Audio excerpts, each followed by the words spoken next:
Yan na po mga ka-viewers ko. Yan na po. Ginabaon na nila yung isang bore. Yan po mga ka-viewers ko.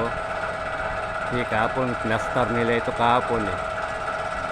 Ngayon ang nila gibaon. Diyan na sila nagtrabaho ngayon mga ka-viewers ko. So far itong dalawang ito, standby muna. Wala pa.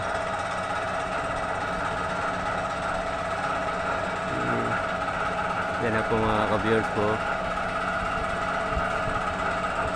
Pa doon sa dulo, parang tapos na sila doon, no? Tapos na yung preparation nila sa poste. Kasi wala na ano doon, wala na mga heavy equipment. Sana lang ang natira na heavy equipment. Yun ang crane. At saka dito sa may pa sa kalima yata ito na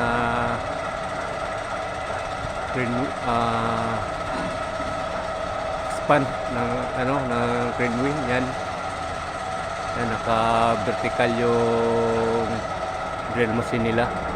Okay mga ka-viewers ko, ito na po mga ka-viewers ko. Yan, unti-unti nang nababaon itong bore.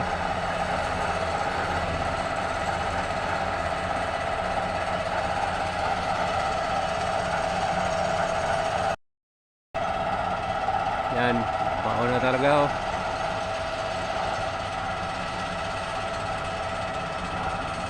Dito na sila magtrabaho na naman.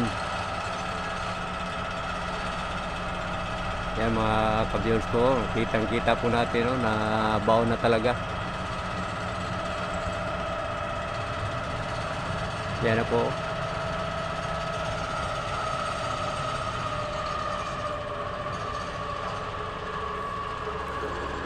Okay, hanggang dito muna tayo mga ka-viewers ko. Sana nagustuhan ninyo itong video kong ito.